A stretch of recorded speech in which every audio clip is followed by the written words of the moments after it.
नमस्कार, स्वागत है आपका बिहार समाचार में। मुख्यमंत्री नीतीश कुमार जी ने आज बिहार की जनता के लिए कई बड़ी घोषणाएं कर दी है। साथ ही मौसम विभाग ने बिहार में भयानक बारिश का खतरनाक अलर्ट जारी कर दिया है। नदियों का जलस्तर बढ़ गया, कई इलाकों में बाढ़ तबाही मचाने लगी है। आज की प्रमुख खबरों पर बात करेंगे। इससे पहले आपसे एक छोटी सी अनुरोध है, कृपया वीडियो को एक प्यारा सा लाइक अवश्य कर दीजिएगा।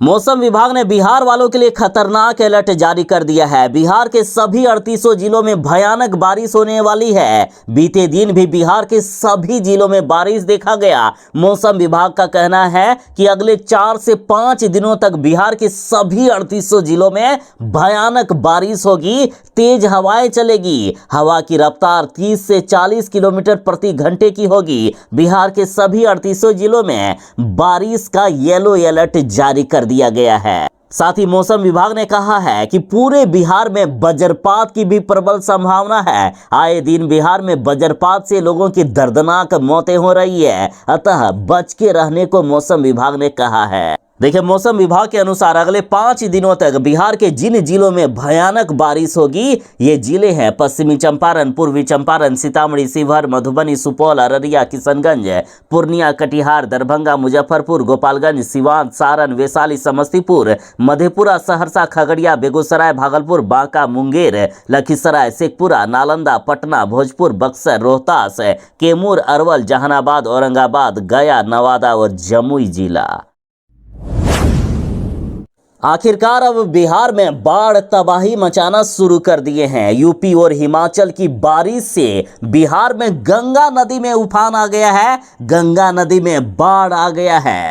देखिए, हिमाचल प्रदेश और पश्चिमी उत्तर प्रदेश में हो रही भारी बारिश और बादल फटने की घटनाओं का प्रभाव अब बिहार में दिखाई देने लगा है। दरअसल गंगा नदी का जलस्तर जबरदस्त तरीके से बढ़ गया है। जल संसाधन विभाग ने गंगा तटवर्ती जिलों में अलर्ट जारी कर दिया है। साथ ही प्रशासन ने पूरी तैयारी के साथ बाढ़ राहत कार्यों को शुरू कर दिया है। गंगा नदी के कारण मुंगेर, सुल्तानगंज, भागलपुर और कहलगांव में स्थिति गंभीर हो गई है। बक्सर, भोजपुर, पटना, मुंगेर, भागलपुर और कहलगांव जैसे जिलों में एनडीआरएफ और एसडीआरएफ की टीमों को तैनात कर दिया गया है। प्रशासन ने निचले इलाकों में रहने वाले लोगों को सुरक्षित स्थानों पर शिफ्ट करने का अभियान शुरू कर दिया है। जिला प्रशासन के अनुसार आपातकालीन सेवाओं को सक्रिय कर दिया गया है। साथ ही मौसम विभाग ने राज्य के सभी 38 जिलों में अगले 5 दिनों तक भीषण बारिश का अलर्ट जारी कर दिया है। लोगों को सावधान रहने को कहा है।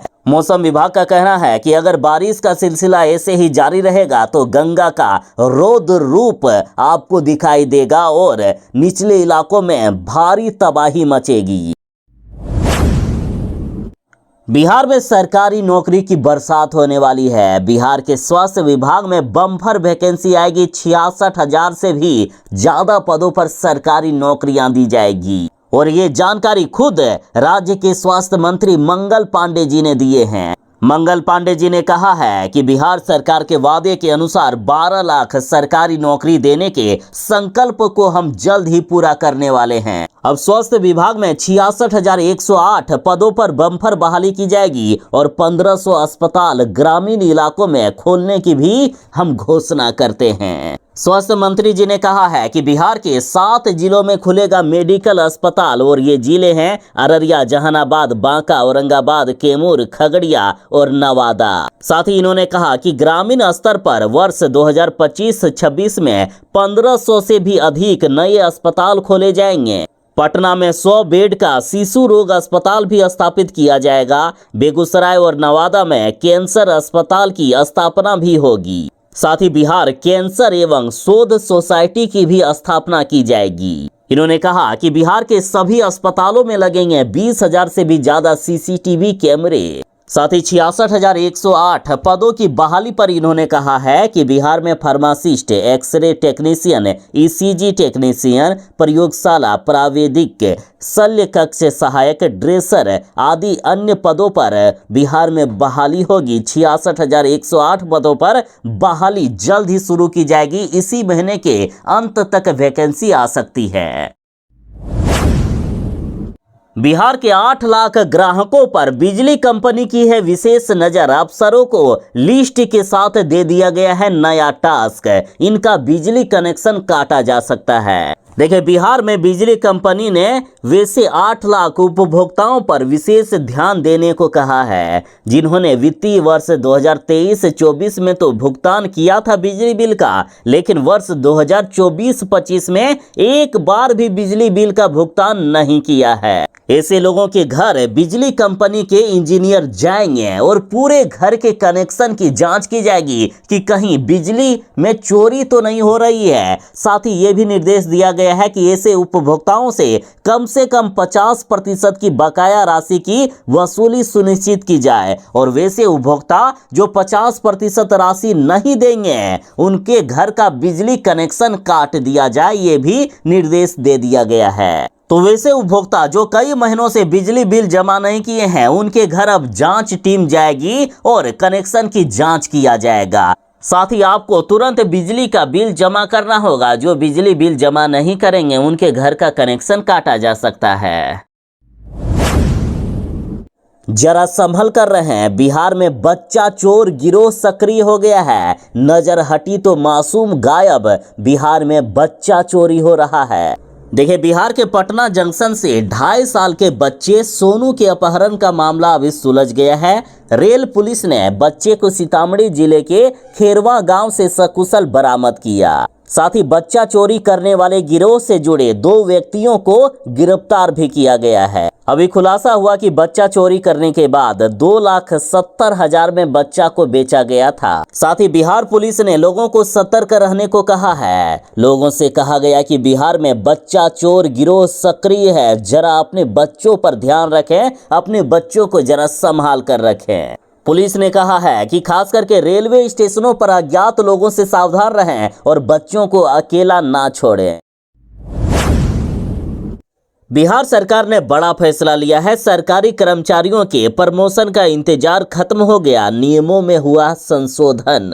अब सरकार ने प्रमोशन के लिए न्यूनतम सेवा अवधि को 2 से 4 साल तक कम कर दिया है। देखिए, नए नियम के अनुसार वेतन स्तर 4 से 5 और 5 से 6 तक के लिए प्रमोशन की न्यूनतम सेवा अवधि अब 3 वर्ष होगी। वहीं वेतन स्तर 6 से 7 के लिए ये अवधि अब 4 वर्ष निर्धारित की गई है। पहले ये अवधि अधिक थी, जिसे कम करने की मांग लंबे समय से कर्मचारी संगठनों द्वारा की जा रही थी। इस संशोधन से कर्मचारियों को अब जल्दी प्रमोशन का अवसर मिलेगा। लाखों कर्मचारी जो लंबे समय से अपने प्रमोशन का इंतजार कर रहे थे, उनके इंतजार की घड़ियां अब खत्म हो गई।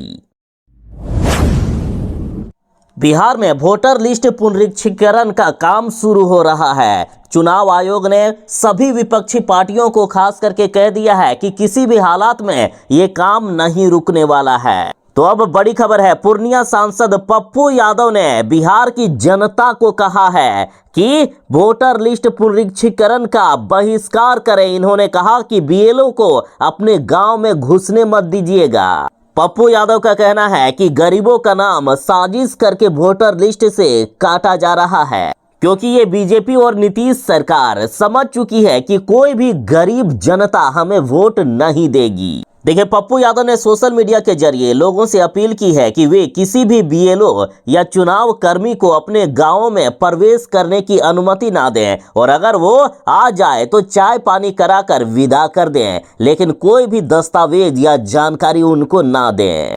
पप्पू यादव ने कहा कि ये अभियान गरीबों, युवाओं और पिछड़े वर्गों को मतदान से वंचित करने की साजिश है। इन्होंने कहा कि जनता सर्वोपरि है, चुनाव आयोग लोकतंत्र की सेवा के लिए है, लेकिन जब रक्षक ही भक्षक बन जाए तो जनता को महायुद्ध छेड़ना होगा।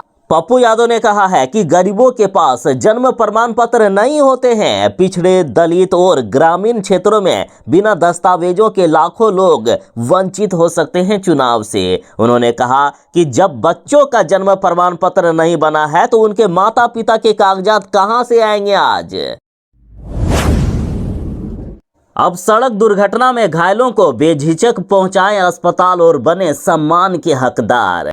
देखिए, कई लोग सड़क दुर्घटना में जो लोग घायल हुए हैं उनको अस्पताल ले जाने से डरते हैं कि पुलिस का केस बन जाएगा या पता नहीं क्या कुछ पुलिस हमसे पूछताछ करेगी। तो अब ऐसा कुछ भी नहीं होगा, उल्टा पुलिस वाले और सरकार आपको इनाम देंगे। आपसे एक सवाल भी नहीं पूछा जाएगा कि फलाना व्यक्ति से आपका क्या संबंध है या कहाँ मिला या अन्य जो भी आपके मन में डर है, ऐसा कुछ भी नहीं होने वाला है। सरकार आपको उल्टा सम्मानित करेगी। देखिए, सड़क दुर्घटना में आप यदि किसी घायल व्यक्ति की मदद करते हैं तो राज्य सरकार आपको सम्मानित करती है। सड़क सुरक्षा के प्रति लोगों को जागरूक और प्रोत्साहित करने के उद्देश्य से ये पहल की गई है। देखिए, सड़क दुर्घटना में किसी घायल के लिए शुरुआती 1 घंटा का समय गोल्डन आवर माना जाता है। इस स्वर्णिम समय में घायलों को चिकित्सीय सुविधा उपलब्ध कराने वाले लोगों को गुड सेमेरिटन यानी अच्छे मददगार कहा जाता है। ऐसे लोगों को सरकार की तरफ से 10,000 रुपया की नगद राशि दी जाती है और उन्हें सम्मान दिया जाता है।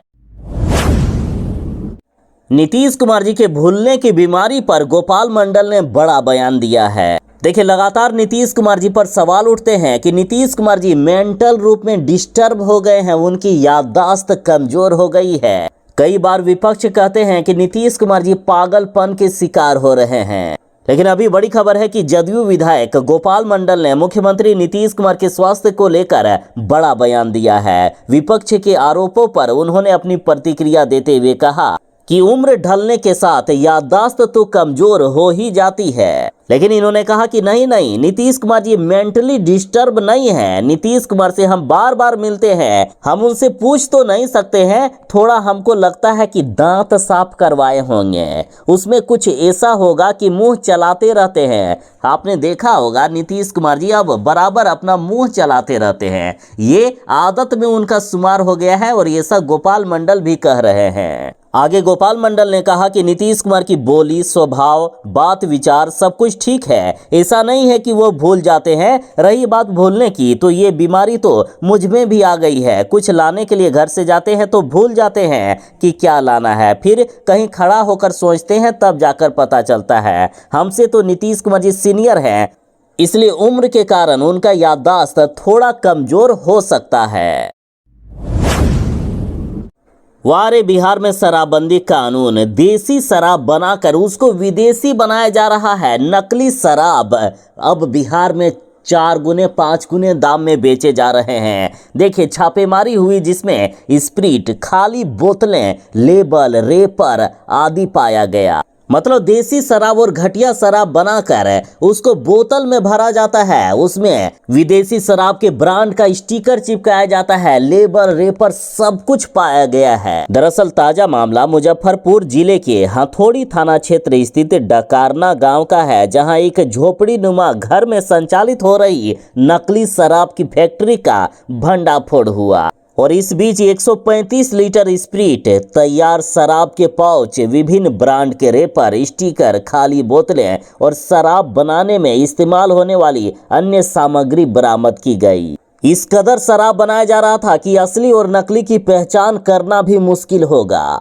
और यही सब नकली शराब पी कर बिहार के लोग मारे जाते हैं। बिहार में पिछले 15 साल से भी ज्यादा समय से शराबबंदी है, फिर भी बिहार में धड़ल्ले से शराब मिल रही है। शराब की होम डिलीवरी हो रही है। नीतीश कुमार जी से कहा जाता है तो नीतीश कुमार जी सीधे कह देते हैं कि पियोगे तो मरोगे ही। अब बिहार को जल्द मिलेगा चौथा एयरपोर्ट। विधानसभा चुनाव से पहले पूर्णिया हवाई अड्डा से उड़ान भरने की हो रही है तैयारी। देखिए, बिहार के पूर्णिया एयरपोर्ट से अगस्त 2025 में हवाई सेवाएं शुरू होने की संभावना है।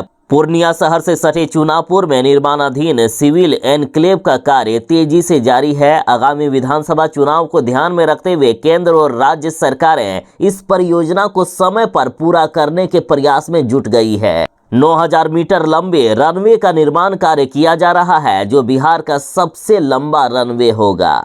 अधिकारियों को अगस्त 2025 तक सभी निर्माण कार्य पूरे करने का निर्देश दे दिया गया है। बागेश्वर धाम के महाराज पंडित धीरेन्द्र कृष्ण शास्त्री 6 जुलाई को पटना आएंगे। देखिए, बड़ी खबर है, एक बार फिर से बागेश्वर बाबा बिहार आ रहे हैं।